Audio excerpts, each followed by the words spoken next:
Start guys. Start guys. Budak tu dah 7 ekor strike guys. Setan betul.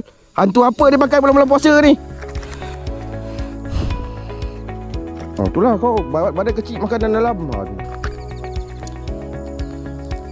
Guys. Bang ikan. Bye bye.